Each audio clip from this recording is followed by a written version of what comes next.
What's up, y'all, and welcome to the Jack Vita Show. I'm your host, Jack Vita, here on February 18th, 2020. It's a Tuesday morning, and we have a bonus episode today. No sports, but I do have a very special guest who's going to join me in a little bit. If you're looking for sports content, I recorded a college basketball podcast with former Northwestern women's basketball star Maggie Lyon. We recorded that last week, and I will also be podcasting later this week on college basketball and the latest in terms of spring training and the Houston Astros, everything that's going on in the world of baseball. So be on the lookout for that. In the meantime, though, I have a bonus episode today. I have a very special guest who's going to join me on Season 7 of Survivor Pearl Islands. There was a man by the name of Jonny Fairplay, and Jonny Fairplay set the world on fire when he and his friend created a lie at the loved one visit that his grandmother had died.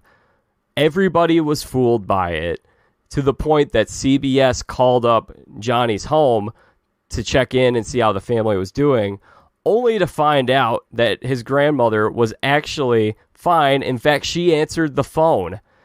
We will get into one of the biggest moments in reality TV, how it came to be, and everything of that nature. Also, we'll talk about what it's like to be a reality TV villain, who is the real Jonny Fairplay, and what I'm most excited to talk about with him today. Johnny's life has changed a lot over the last few years. He actually became a Christian and got baptized very recently. We will talk about his spiritual journey and the transformation that has taken place in his life. At this moment, I would like to welcome in the man of the hour. He's a two-time Survivor player. He's a Survivor Hall of Famer and an all-time reality TV bad boy, Jonny Fairplay. How are you doing, Jonny? Oh, wow. Thanks for the accolades. I think they all check off correctly. What, does anything sound wrong? Well, I don't count my second season of Survivor, but that's okay. We'll definitely have to hear about what went down there, because I've heard all kinds of rumors over the years. We'll get to that a little later. But let's talk about this dead grandma lie, which really is still one of the biggest moments in Survivor history. And I gotta say, by the way, hey, congrats on being in the Survivor at 40 special. I got 1 minute and 7 seconds, which is actually more than anyone else in the special. Oh. I guess that makes me special. Yeah, it was really choppy how they did that. They went from you to Suri on the balance beam. Like, what's going on there? Yeah. It was kind of strange. Like I was a little nervous because the show started and they show they're like 20 years ago, and then they show a TV guide cover, which I was actually on that cover, and they chopped me off. Really? And I was like, oh no. I'm on the bad list. I was like, this is going to be the longest hour of my life, and I'm not going to like it. And, fast forward, 30 seconds, and then they're like, and then most notorious villain in the history of the game. And I'm like, all right, I'll take those accolades. So, because, I know where I rate myself. And so to see where they rate me feels, validating, I guess. Yeah. For the record, I think Russell Hantz is a bigger bad guy than me. So, but I also believe he's a real life sociopath. So, I feel I'm a better person at playing the character of a villain, whereas, as I said, he is a real life sociopath. Yeah, I know you've had plenty of interactions with him over the years. Yeah. And we're, I guess I could use the word friends. We're I'm not scared of him. So, but I keep him at arm's length because I'm also one of the smartest survivors ever. So, yeah, you and Rob C. Well, he's by definition the smartest player to never win. I'm curious if he's still the smartest player to never win with the fact that Stephen Fishback is on this planet. So I don't know. I'm curious. Yeah, you're going to have to hash that out with him. I'm sure you'll be going on Rap this season. Yeah, I'll be on. I actually know when I'm going to be on, but it's kind of a secret. Yeah. Okay. All right. So let's talk about your big dead grandma lie. I was texting people. People were telling me questions they wanted me to ask you, and I got so many questions about that. How did it all come to be? Where did this idea come from? I had never seen Survivor before I was cast. Never. I take that back. I probably watched 15 seconds of the first finale, and I said, these people are stupid. And then I turned the channel. So that was it. So then once I was cast, I was like, well, I am smart. Let me learn the game. That's I think the smartest thing you could do if you're one of 16 people playing a game for $1 million. Just take every advantage possible you have going into it. And I think step one, learn the game. So I'm watching the first season, and you have idiots like they're voting alphabetical order, and I'm just like, okay, this is worthless. So I've never seen all of season 1. So wow, there's no reason for me to. Or there wasn't at the time. And then to go back, it's so slow watching it nowadays. I'm just like, yeah, I don't care. So fast forward to season 2, the alliance is established thanks to Richard Hatch. And actually, General Lewis will take credit for it, but that's a fight between those two, not me. And so anyway, season 2, I'm actually learning the game. Still, relatively slow pace because there's an alliance right out of the gate, and that's pretty much it. That's the season in a nutshell. So fast forward to season 3, and you have Lex Vandenberg, who was the beginnings of how to pattern the game of Jonny Fairplay. So I'm watching that. Next, fast forward to, I always confuse, I can't remember what was next, either Thailand or Marquesas. Marquesas. Okay, so Marquesas, you have Boston Rob. Casting's calling me the entire time that I'm watching these, and they're like, have you got to Boston Rob yet? Have you got to Boston Rob yet? Have you got to Boston Rob yet? So I finally get to Boston Rob, and they're like, that's what we want from you. And I was just like, well, that dude didn't even make the jury. He sucks. But I got it. I mean, so in addition to they didn't have CBS All Access back then. So I'm watching, I had gone on eBay and I ordered every episode on VHS, and wow. The guy that recorded it had every early show interview in which the people explained why they felt they were voted out and stuff. Well, also during Marquesas, Boston Rob had his own commercial. It's just and just when they think they've seen everything, there's Boston Rob. I mean, I'm just like, oh my God. So I'm sitting there watching, and I'm like, I want a Jonny Fairplay commercial. That's what I want. So I'm just like, I get what they're looking for, but I know what I'm looking for. I want my own commercial, and I got it. So I got the little Johnny doesn't play fair. So, but a whole commercial just for me with my name on the screen and everything, just like Boston Rob. So I was happy. So anyway, I'm watching all these seasons in preparation. So every time they would get to the Loved Ones challenge, I would cry. Just why, I thought it was very emotional. I got it. I understood it. And I'm just like, well, there's this black hole in my chest where most people have a heart. And I'm just like, if this can affect me, someone that doesn't have a heart, just imagine how this affects other people. So I'm like, well, I have to be able to use this. So fast forward to Survivor Amazon, which is the season right before mine, and they have the food auction in which everyone loses on purpose at the end to allow Jenna Maraska to get a letter from home because her mother was dying. So I'm like, okay, well, what's more sympathetic than a dying mom?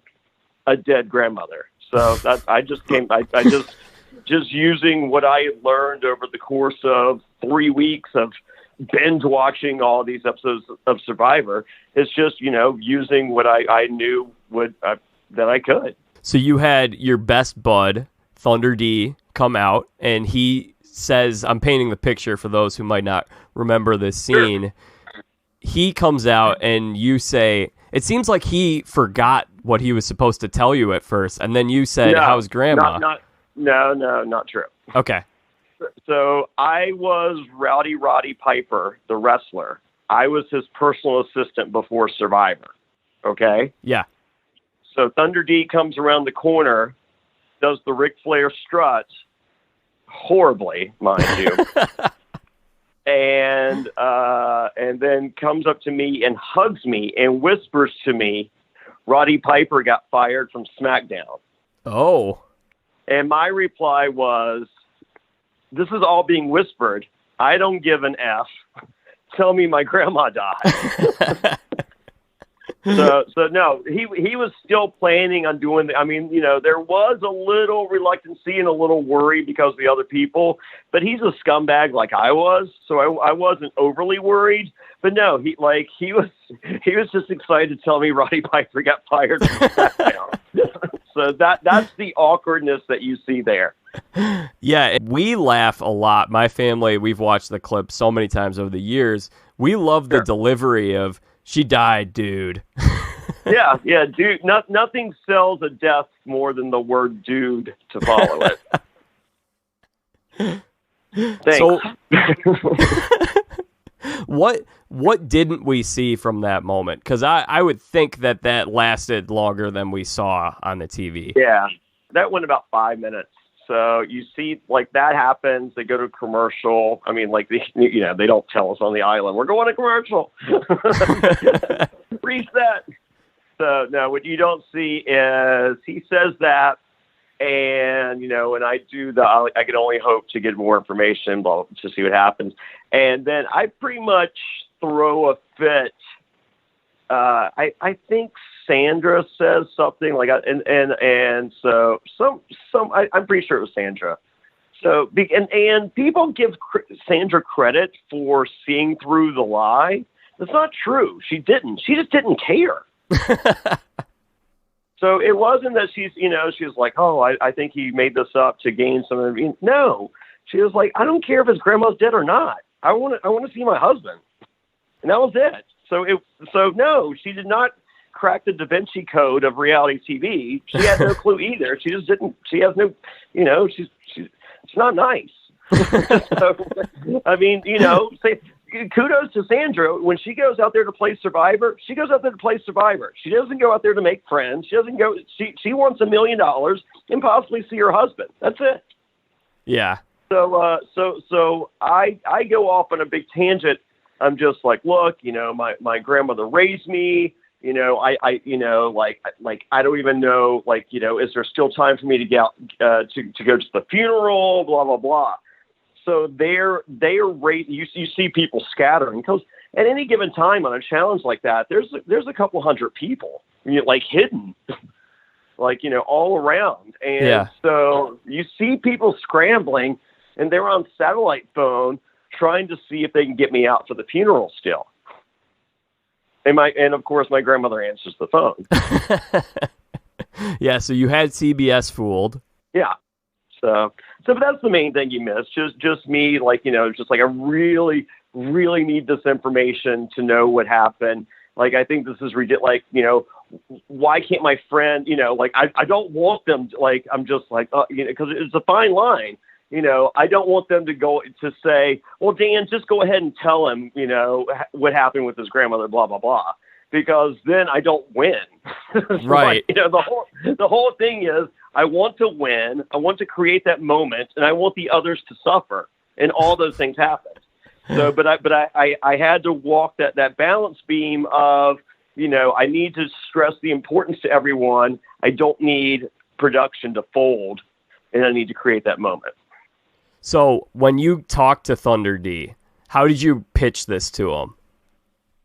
Oh, I just told him, of all my scumbag friends, he's the biggest scumbag I know. So, yeah. And he was the only friend I had that actually watched Survivor. So, like, most of my friends, hated it or didn't watch. Interesting. If you hadn't come up with that idea, would he still have been your loved one? Yeah, probably. I think it was the first time that someone had their friend on the show. I think that shows also if he was going to be out there regardless how close you guys were. Well, I mean, people asked starting, day 2, who's your loved one? And I'm like, mine's my grandmother, but CBS made me list a backup. And so starting night 2 at night, they were praying for my grandmother. Man. So when my buddy came around the corner, most of them didn't even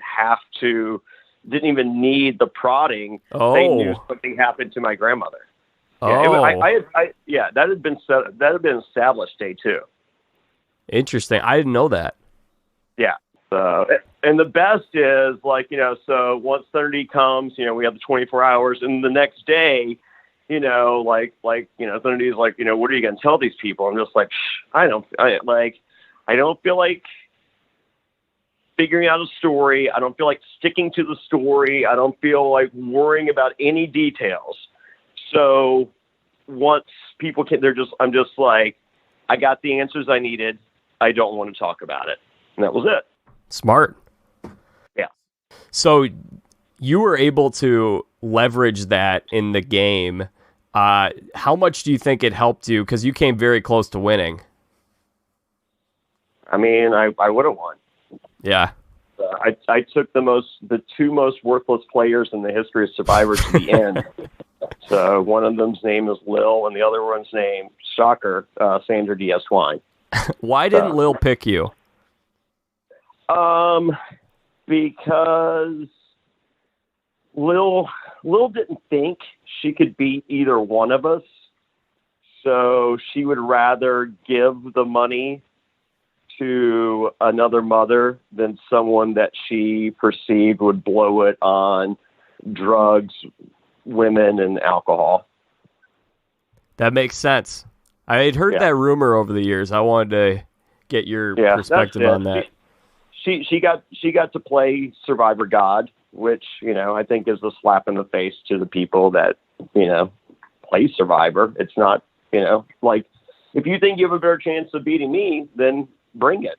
But she didn't. So as I said, she didn't earn her way to the end. I took her to the end. Sandra Diaz-Twine did not earn her way to the end. I took her to the end. Yeah. So it's not me being, braggadocious. Those 2 didn't make decisions that got them to the end. I made the decisions to take. No one took me as a goat. I drug 2 goats to the end for slaughter.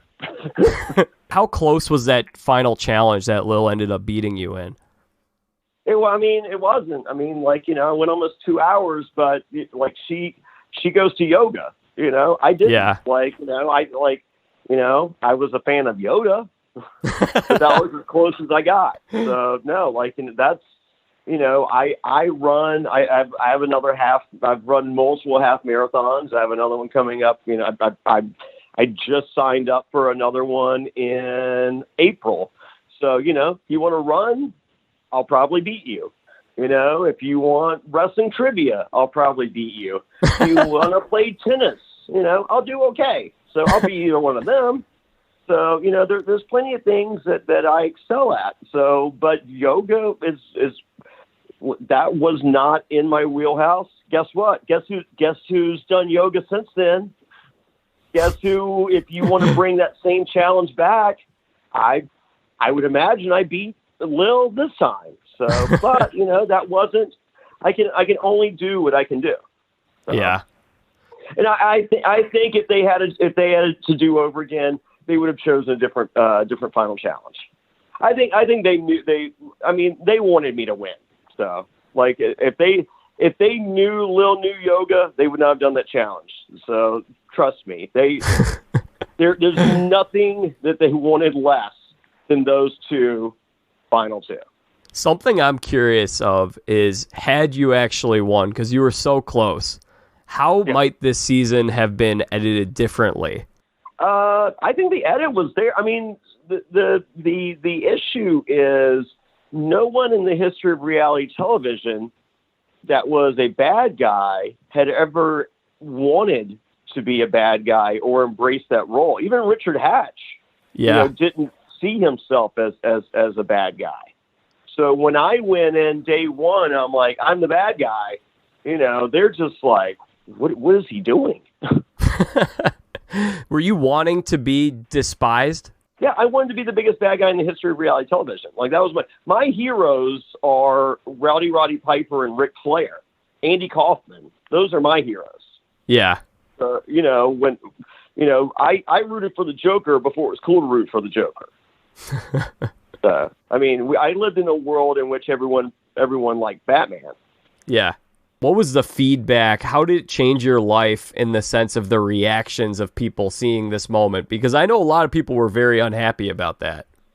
Yeah, it's crazy because you look at season 39 and you had the whole issue with with the potential Me Too thing with Dan Philo, and then you have the girl Missy and Elizabeth who were accused of weaponizing Me Too against him and using it to vote out another female, and they were attacked on social media, and I've spoken with some of them and some of the others of the cast of 39, and it was a pretty crappy set of circumstances. It was almost the gift of the Magi. They wanted this, they had this dream of playing Survivor, and then it turned into a nightmare.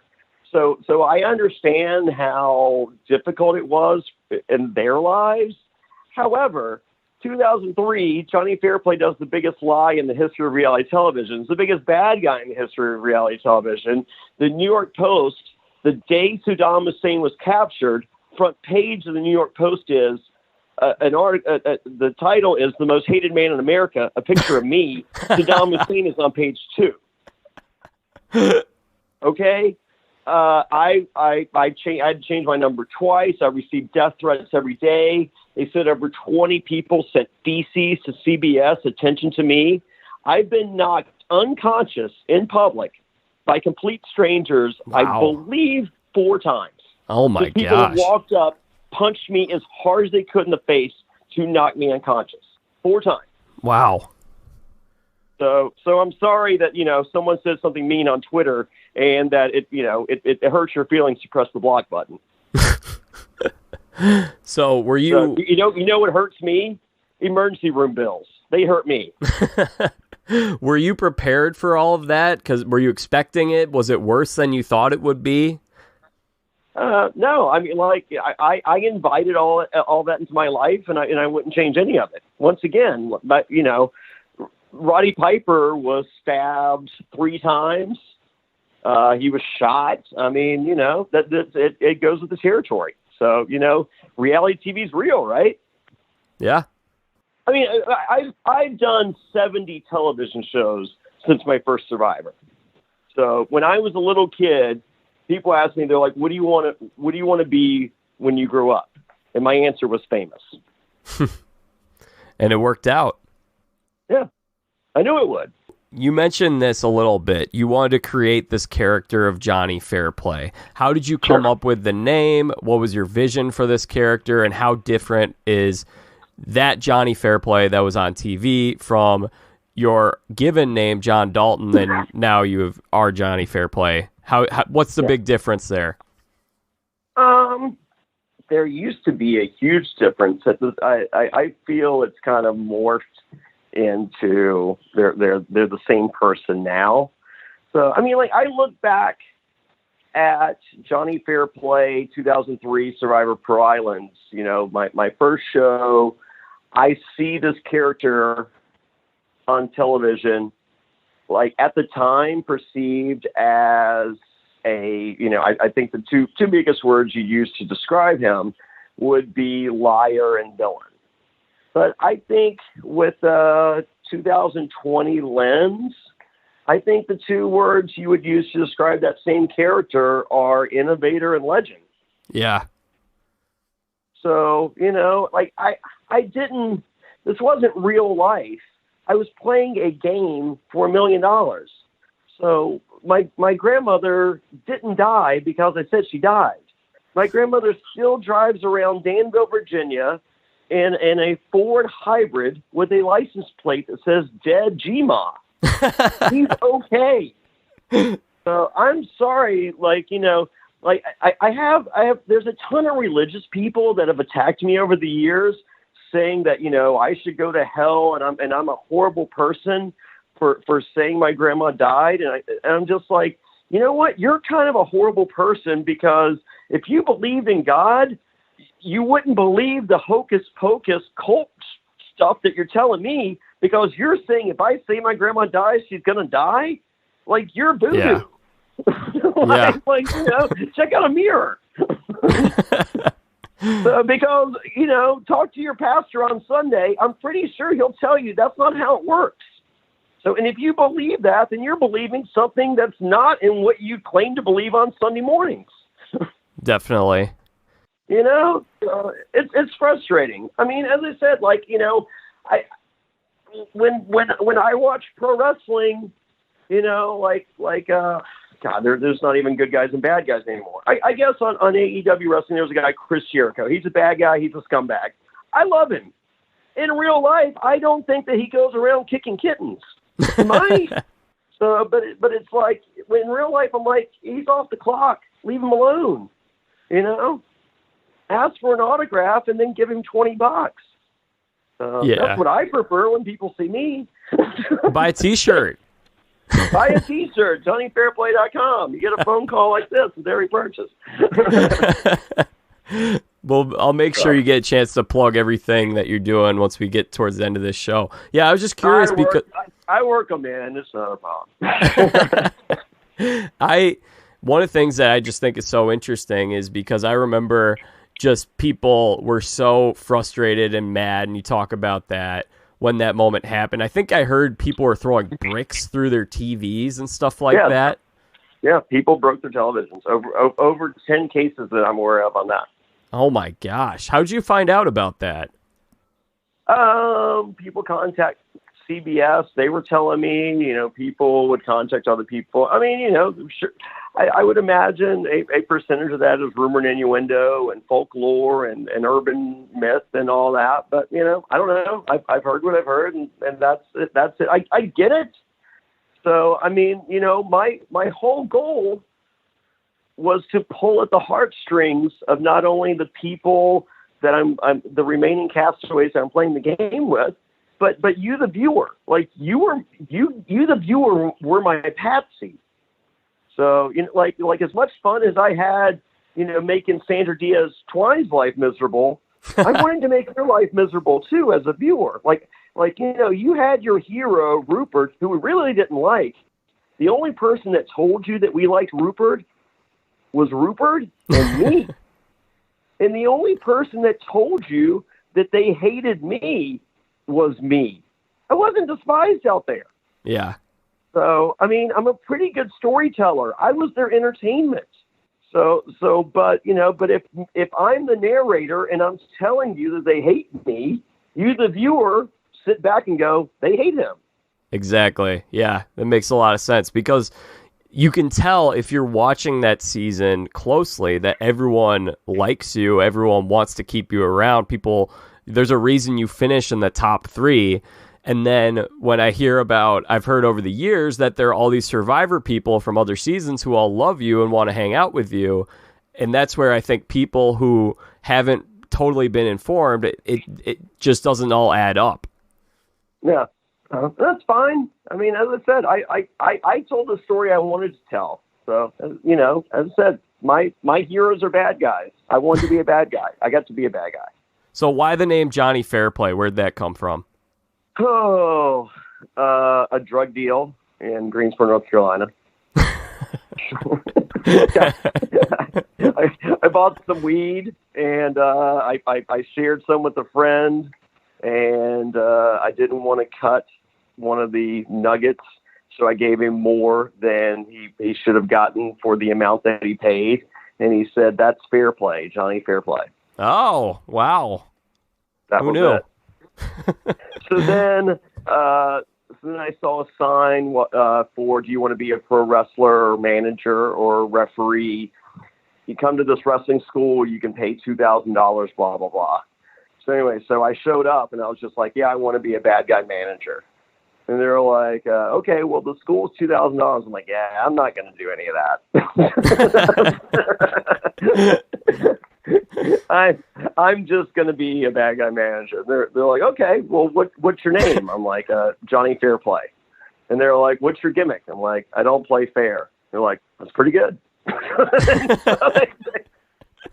So at the time, the Hardy Boys, Matt and Jeff Hardy, this was in the Carolina Indies, and so they were about to go to WWF at the time, and so there was a tag team, Rising Sun. It was two guys with masks, and actually kind of changed from town to town based on the two guys that were there.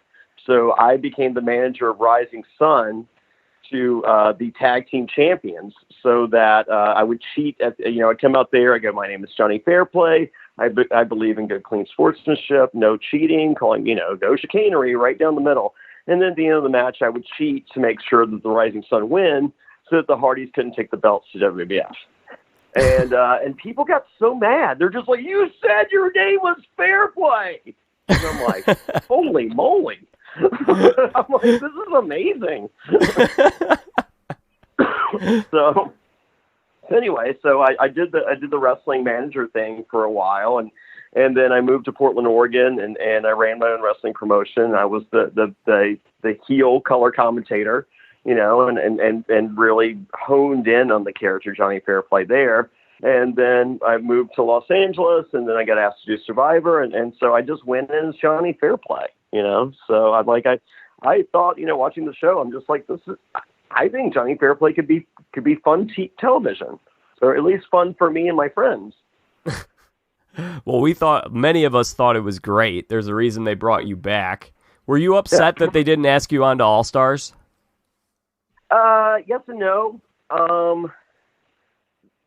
I don't know if I was physically ready to go right back. However, mentally, I think it would have been pretty amazing because, I felt like Rob C.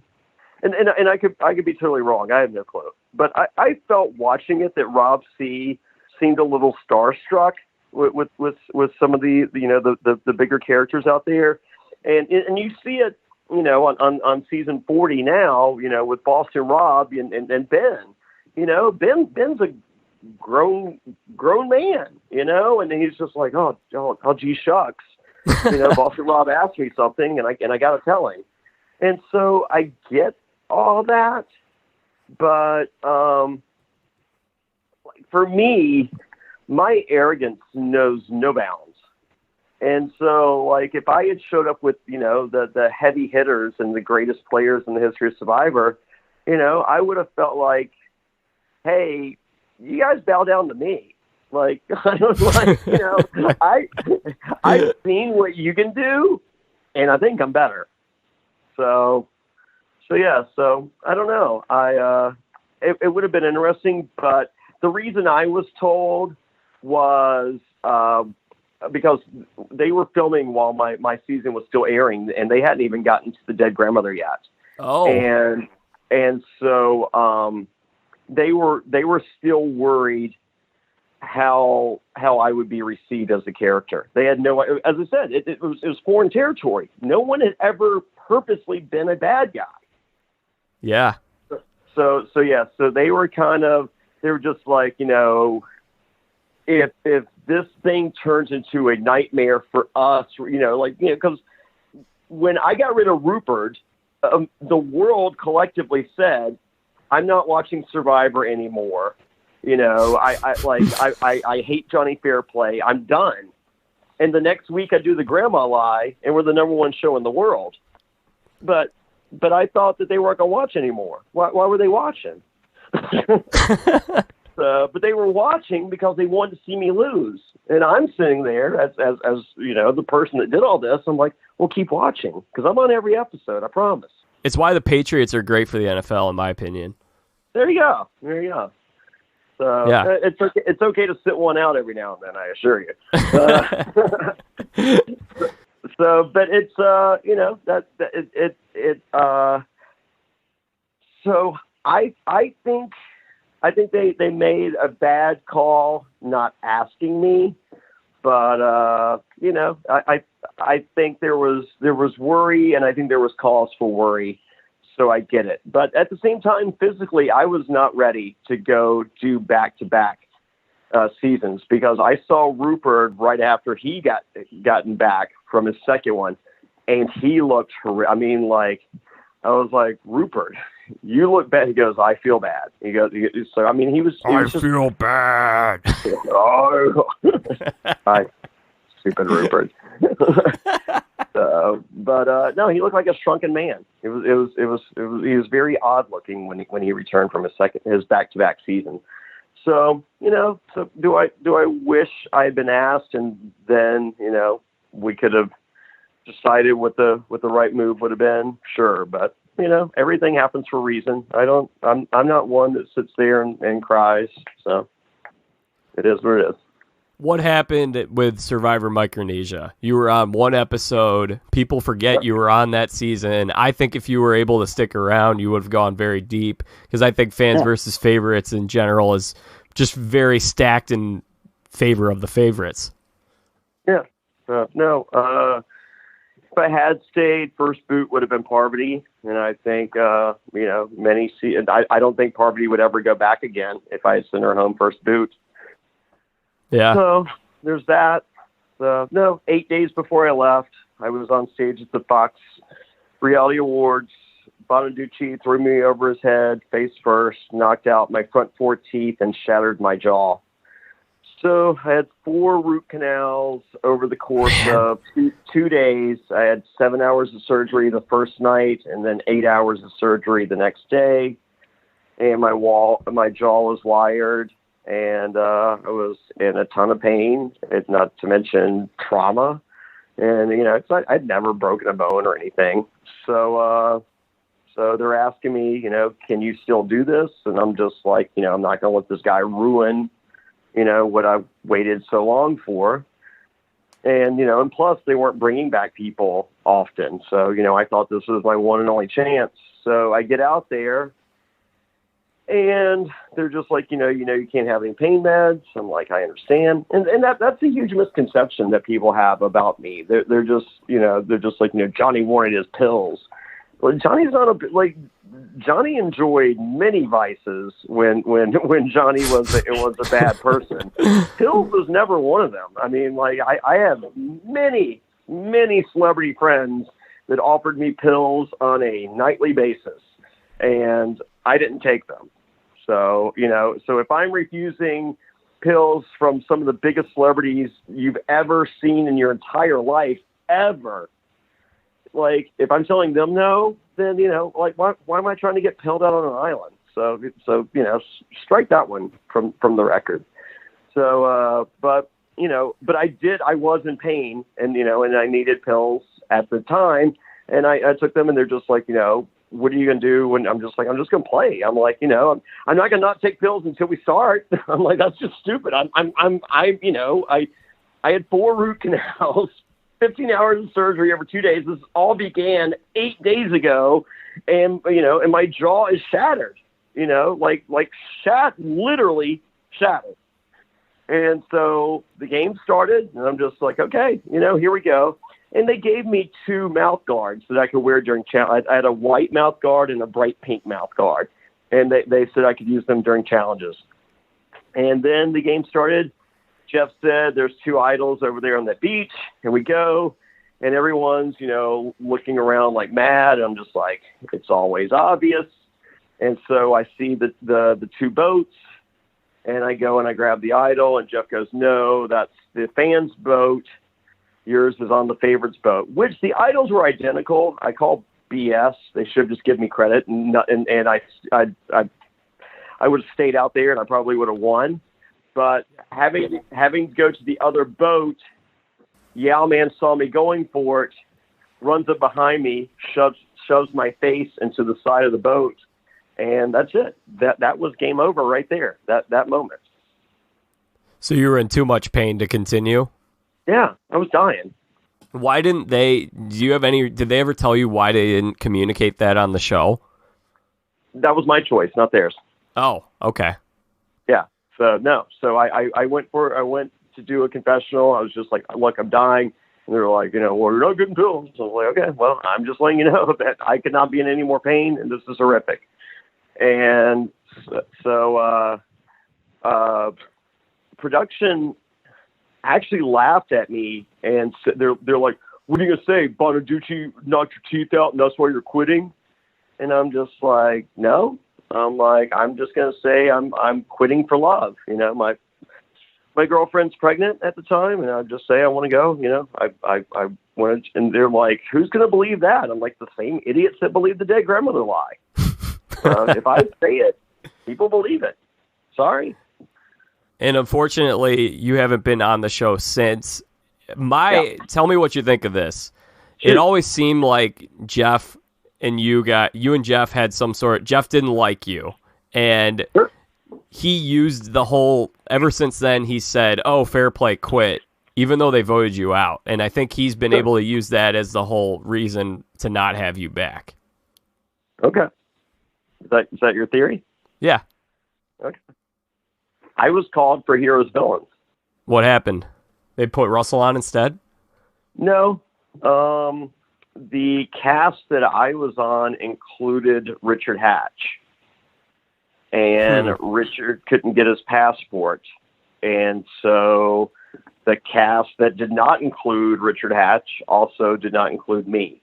So they have they have like boards on the wall with people's, they're just like, if we have these 10 people here, here's their 10 counterparts.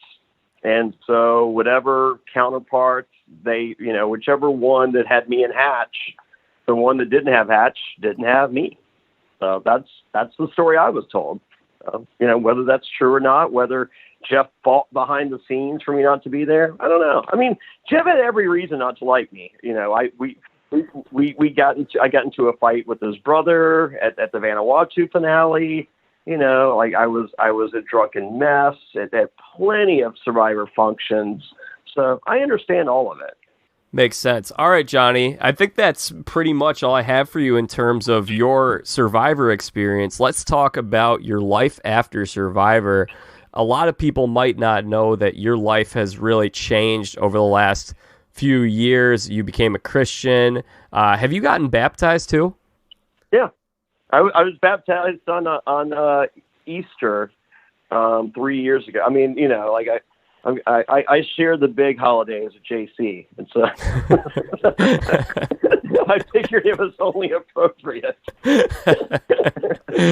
So, how did you get saved? How did the gospel click with you? And what was your life like before? And how did it finally click for you? I mean, in the aftermath of Survivor, I mean, I was living in Los Angeles, and I was wild. I mean, I was at the hottest clubs in the world, and I was hanging out with some of the biggest celebrities. And, as you may or may not know or guess, most celebrities do drugs. So, I was doing plenty of drugs. I was drinking every night and every day. And, I'd probably go to bed at 9 a.m., maybe 10 a.m., typically not alone. And, I'd wake up at, probably 6 p.m. I was missing calls for other opportunities. I mean, one of the things that haunts me, because I'm usually one to, whatever happens. So, but I got a call they wanted me as a voice for Star Wars, the Clone Wars animated series. And I missed it because, I did drugs till 9 a.m. and woke up at 7 o'clock that night. Man. So, but that was, I once again, no regrets.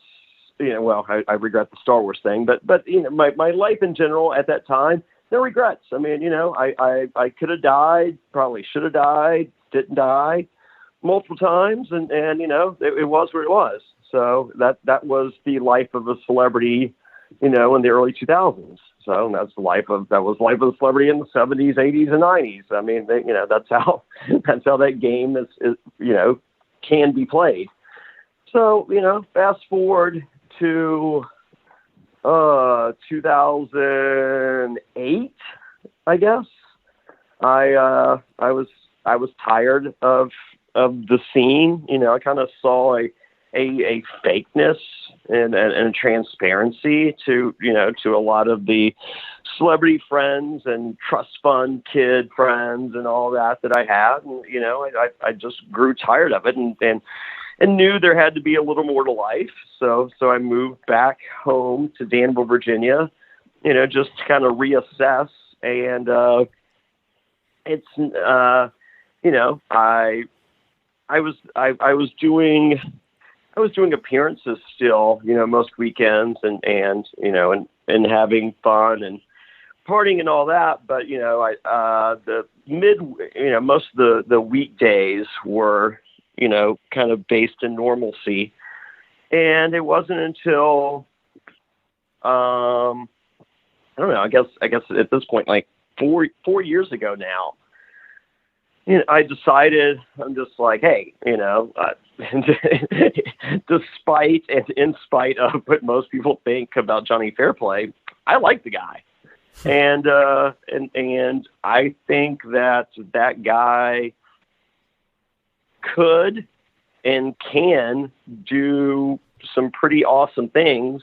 And I think other people could benefit from the opportunities that I have before me. So I decided to make the best Jonny Fairplay that I could. So my next door neighbor at the time was a pastor at a church in Danville, Virginia, First Baptist Church. Young guy, just 30 years old. And so he's like, hey, I'm a pastor at this church. Come by. And so I went. And I can tell you then, and I can tell you now, they're both pretty comparable. When I can leave church every Sunday, and I can't tell you the verses that were read. I can't tell you 100% the lesson that was taught, but I can tell you that when I leave church, I want to go do something good that week, and that's it for me. So so we have on the physical side, I was running 3 to 10 miles a day, physically trying to make myself better. And then on the spiritual side, I'm going to church every Sunday, going to Bible study on Monday nights, and then going to the weekly dinners on Wednesdays. And so, you can't help. But I mean, I guess you could go to a crappy church. I don't know. I mean, I'm sure if all churches were awesome, there would only be 4, right? So, yeah. There's obviously bad churches, but yeah. I chose one that worked for me and was providing what my life needed at the time.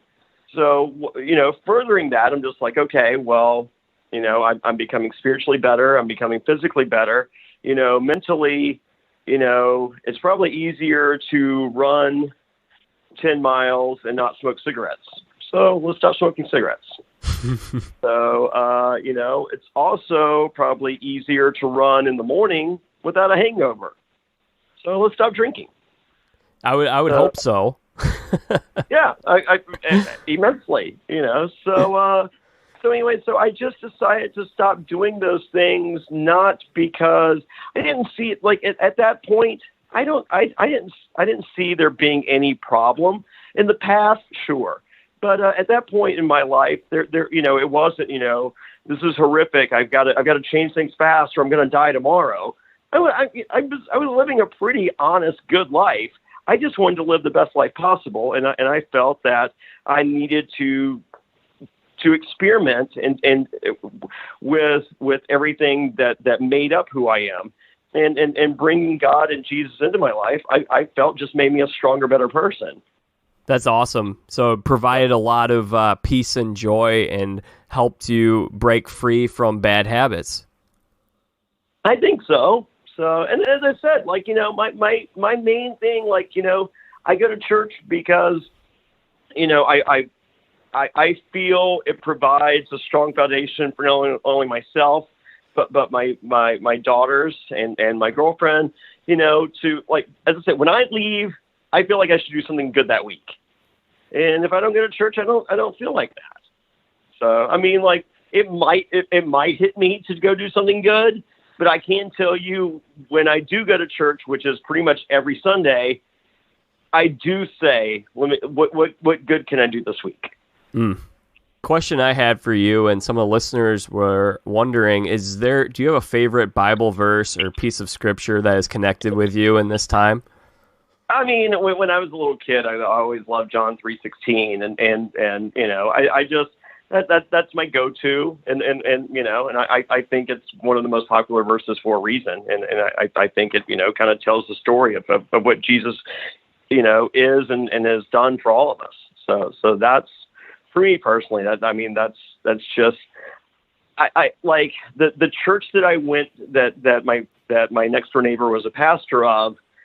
I remember being 9 years old, going to a puppet show at Vacation Bible School there, and so to hearken memories like that of being, quote unquote innocent. I'm sure I was a mini scumbag at age 9.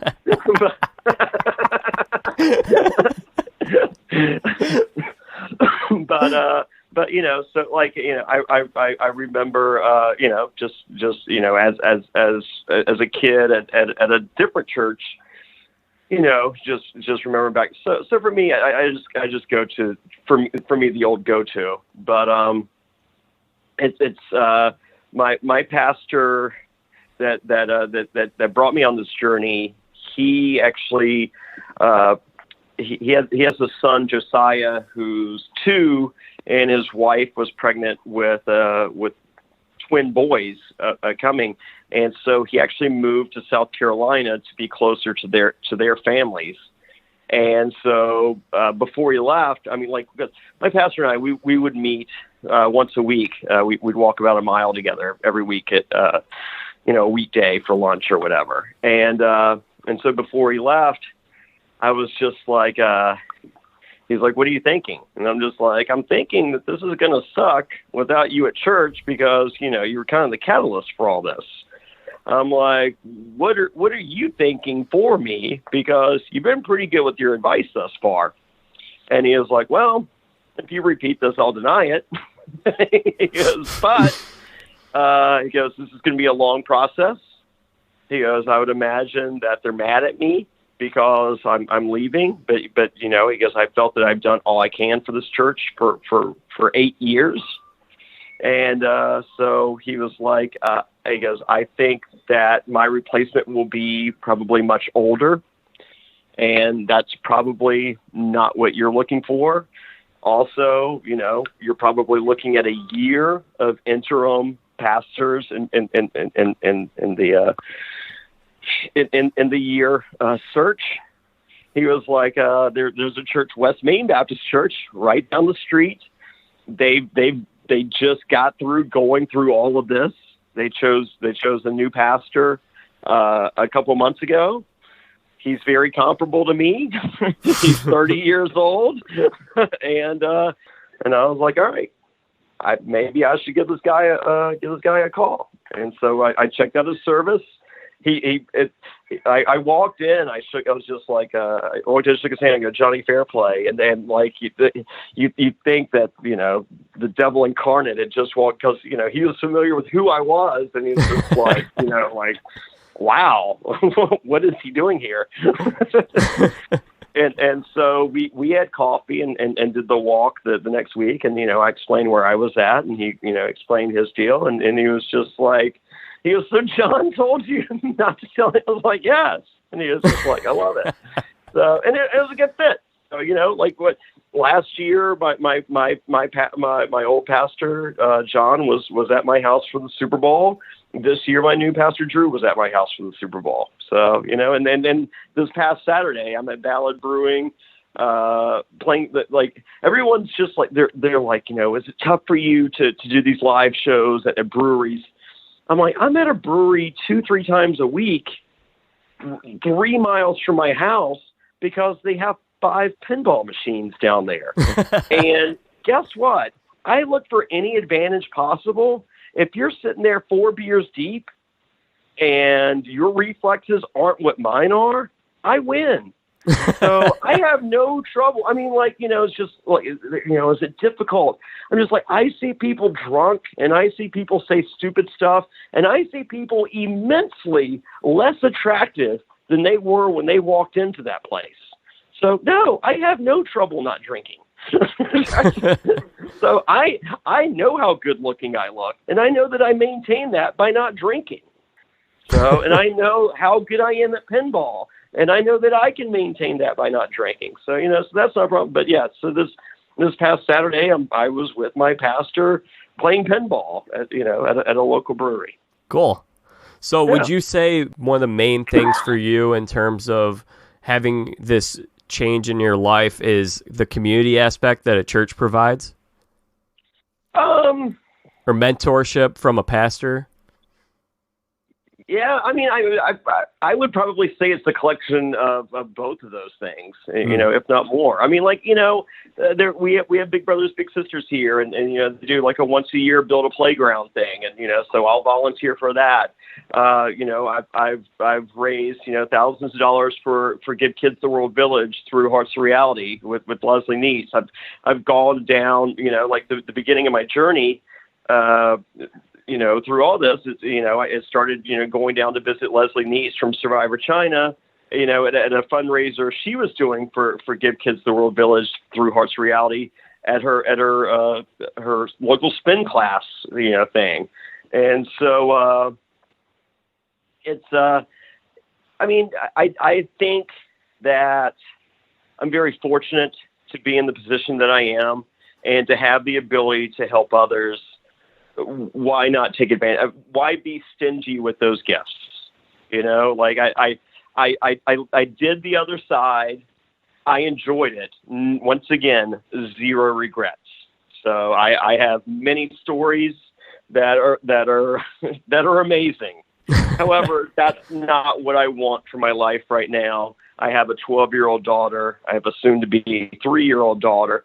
And, and I think that there's a different and better life that I can provide doing it this way. And I do need God in my life to guide me along that journey. That's awesome, man. You mentioned Leslie. I was going to ask, have there been other, including Leslie, you can talk about her, have there been former Survivor contestants, people in the community who have also been helpful to you during this journey that you've been on? I don't know. I mean, getting back to Thunder D, the guy that did the Dead Grandmother Lie with me, he doesn't believe in people that believe in God. So, since I started my journey, he won't be my friend. So that sucks. I mean, we used to talk every day for, 9 years straight. And, we don't talk anymore. So because he thinks that, I'm being brainwashed and that the church is using me. And I've seen, I've been to the churches that have cult-like feels. I get it. So that's not I go to a very simple, plain church that it's 1 hour. We sing about 4 hymns. We hear 2 scriptures. We pray about 6 times, and we have the lesson by way of sermon. I don't feel I'm getting brainwashed. I'm pretty positive. So we don't have the band, we don't have the iPads that, it's, I don't know. I think it's a pretty simple, straightforward message and with zero, manipulation. So, but that's just what I want in my life. And that's what I get. So, but, Thunder D has the perception of, get rid of your friends, blah, blah, blah. Like, what I never understood is, once I started this journey, I never told Thunder D, hey, you should go to church. Hey, you should I never said anything. I just said, I'm going. And when we talk, we don't have to talk about it. So I don't get it. But that's where some people, there's people on both sides of the fence, and they're extremely, firm in their beliefs on both sides. So I get it. Yeah, I'm sure that's been difficult. Yeah, it sucks. But, it is what it is. I can't, as I said, I think this whole thing kind of caught Thunder D by storm. It's just like, okay, you're running 10 miles, you're not drinking, you're going to church, you're being brainwashed. I don't think he saw, it's just like, no, these are just all conscious decisions just to be a better person. Just a few more questions I have for you. One is, what do you talk about when you speak at churches? And my follow-up to that would be, what would you say to someone who is currently living a lifestyle that you were living previously and would like to make some positive changes in their life? What would you encourage them to do? As far as what I say during my testimonials, you just got it. I mean, that's pretty much it. So, spoiler alert. I do finish with a pretty awesome letter from my previous pastor that I read. So, as far as someone in my position, you put the caveat at the end that they're looking to, if they're actually if someone was living the way I was living and is not looking for change, leave them be. I mean, it's not your decision how other people live their lives. So that's number one, stay in your own lane. But if they are looking, I say, I don't tell anyone what to do. And I don't I've had friends that are just like, hey, I see what's working for you, and can you help me? And I'm like, kind of, sort of, I can. I can tell you that, are you doing anything athletic? And they're like, no. Like, well, I'd start with walking. I wouldn't try running 10 miles. I don't think it's going to work out for you. So try walking around your block, so it's physical there. Stop smoking. It's not easy, but don't do it. And that's step one. If you're drinking every night, maybe drink every other night. Give that a shot. So, but as far as church, I'm a firm believer in it's like when you go to Foot Locker to get a pair of tennis shoes, try on several pairs. So, I mean, some people, they like the band, and they like the iPads, and they like the video screens on the wall. That's not what I'm looking. I don't need if you gotta put all that dressing and stuff on your steak, maybe you don't like steak. So for me, just give me a piece of bologna and be honest with what it is. I love bologna. I think it's great. Fried up, it tastes wonderful. So, but just make sure that what you're find what you're looking for, and don't try one church. Don't try to I live in there's more churches per capita than any other city in the nation in Danville, Virginia. We have 200 churches, and we're very small. I mean, very, very small place.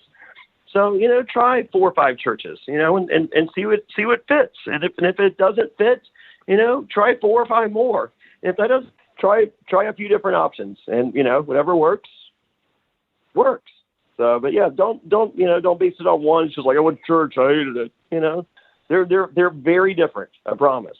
So, Johnny, you mentioned a little bit in terms of your approach when it comes to talking to people who might be wanting to make a lifestyle change, and you let them approach you. In terms of when you were living differently, if Christians talked to you, did people talk to you in an aggressive way to turn you off? And it was easier when you were able to pursue it on your own a little more? Yeah, absolutely. So, as I said, I just put the information out there. I don't push you and say, here's the information. So, if you follow me on social media, I'm probably going to post a picture from Sunday of me and my daughters at church, and it's just like, hey, it was a great service. It's 1 hour. If you want to try it, I'll be there next Sunday. Super easy. That's it. So, but, I don't do the, oh man, you really need to hear this story about, and no, like as I said, for someone like me, like, it's just like, thanks, but I got Netflix. I'm good. Thanks, bro. Gotcha. So, yeah. So that's just me. So, like, as I said, like Leslie Neese, I don't feel she was pushy or aggressive. She was just like, hey, despite what you might think, I used to have fun too. I still have fun, and God has made my life better. And I'm like, cool. So, and that, I didn't feel that was aggressive. I didn't feel that was pushy. I'm just like, hey, you know what? Leslie's a pretty cool chick. If God has changed her life and made her this much happier, there might be something to it. And that's it.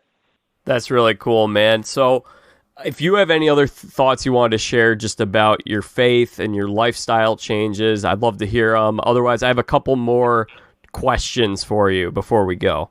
Go ahead. All right. So we'll go back into Survivor and reality TV here. If you were to play again, this is another question I got from the listeners. How would you play? I don't know.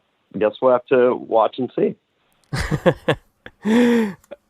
All right, there we go. What do you think of Winners at War so far?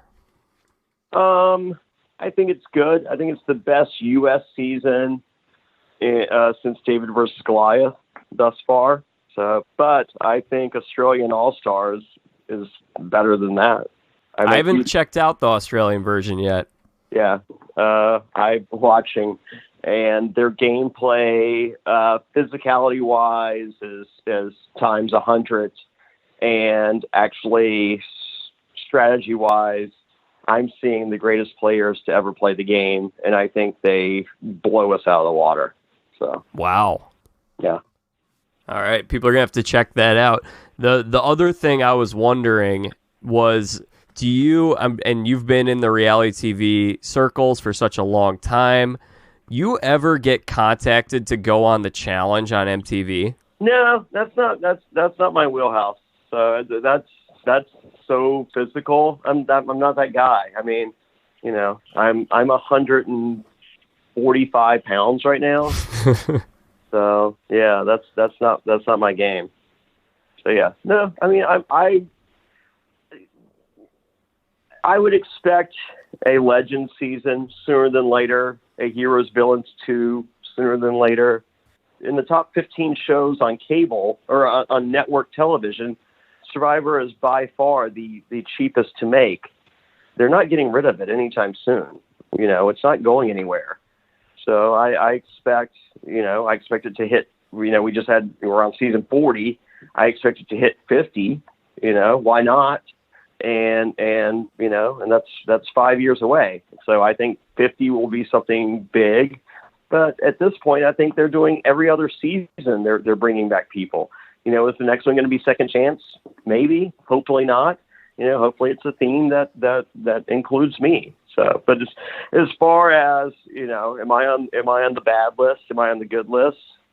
I don't think I'm on the bad list. I think you being in that Survivor at 40 promo at the beginning, I think that was a good sign. Yeah. I mean, they wouldn't show me if I was on the bad list. They wouldn't have given me, once again, 1 minute and 7 seconds. It's more than anyone else got. Do you watch any of these other shows like The Challenge on MTV? My girlfriend's big into The Challenge. I dated Tanya from The Real World, Katie from Road Rules, so like Trishelle from Real World. So, I'm friends with people that have been on it. I was actually going to watch this past season, and what did I watch instead? I think I watched The Bachelorette instead. I'd never seen that. And, that was a mistake. So we'll see. I mean, but there appears to be so much drama, behind the scenes or going into the season. Like, it doesn't really feel like you can just jump right in and know everything going on. I know, and I'm friends with Cara Maria. Oh, and apparently, if you like Cara Maria, you can't like Johnny Bananas. Well, I thought I was friends with Johnny Bananas, so I don't. There's just this division and hate and so much. So I don't know if I have the time to invite all that into my life. As I said, I just added Australian Survivor All Stars to my plate. That's on 3 times a week. They're 90-minute episodes. So I think my plate is full. I mean, I'm doing live Survivor shows around the country. March 4th, I'm going to be in Durham, North Carolina, Dirty Bull Brewing. I have Elaine from last season, the Busty Can of Biscuits. I have Zane Knight, Jane Bright. I have Molly from Island of the Idols. I have Dr. Allison from David versus Goliath. I have Jeremiah from Survivor Cagayan. Who else? I feel like there's one more. Oh, Church Boy Keith from Edge of Extinction. So that's happening March 4th in Durham, North Carolina at Dirty Bull Brewing. Tickets available at SurvivorTix.com. That's SurvivorTix.com. And then March 11th, for my birthday, I'll be in Long Branch, New Jersey at the Wine Loft, and I will be joined by Michelle Fitzgerald, who is currently playing Survivor Winners at War. And as of right now, surprise castaways, 3 additional winners will be joining me at the March 11th show. So 4 winners on hand watching Survivor with Jonny Fairplay, followed by the live podcast. And that's March 11th in Long Branch, New Jersey. Tickets also available at SurvivorTix.com. That's SurvivorTix.com. And links for everything, including my T-shirts, which, as we mentioned earlier, every T-shirt purchase, you get a phone call from me thanking you for your purchase. It's the best, cheapest way to support the podcast. Well, actually, I take it back. Patreon's the best and cheapest. It's $10.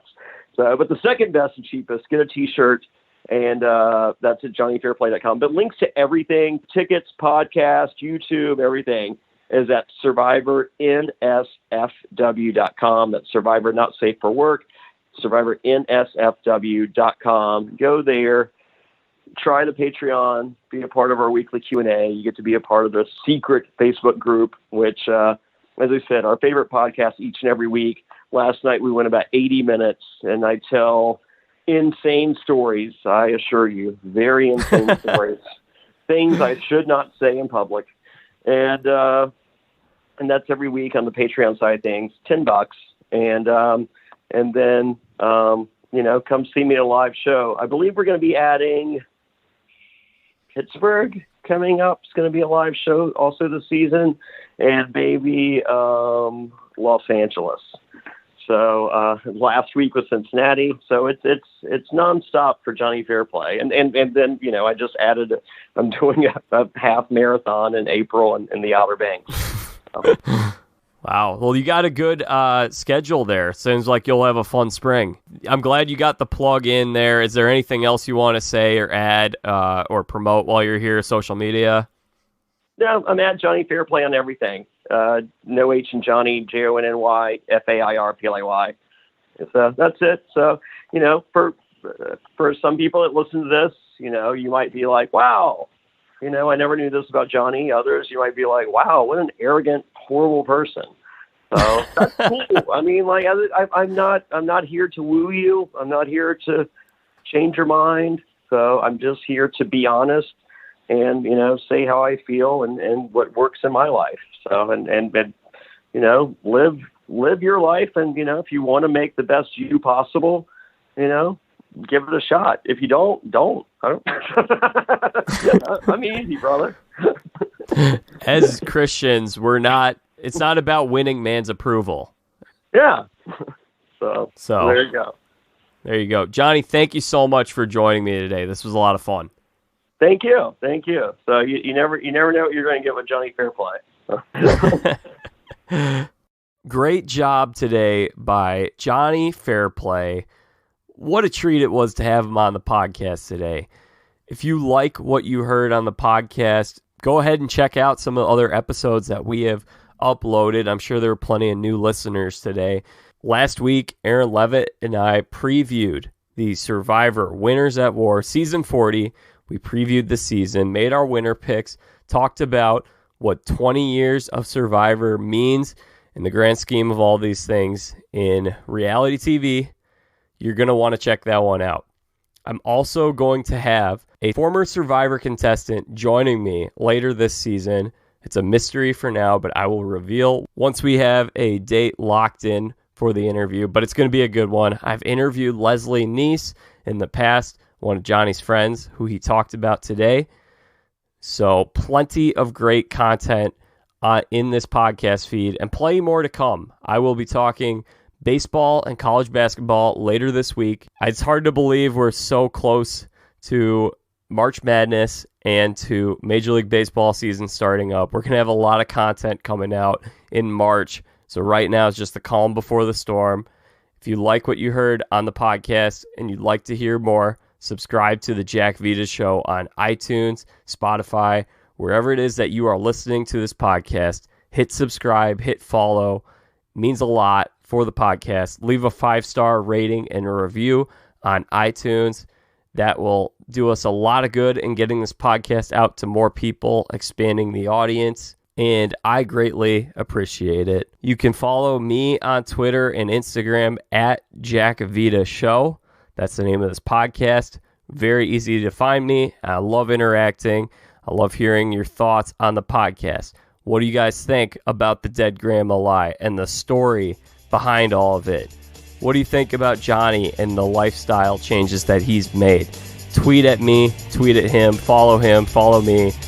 I look forward to hearing what you all have to say.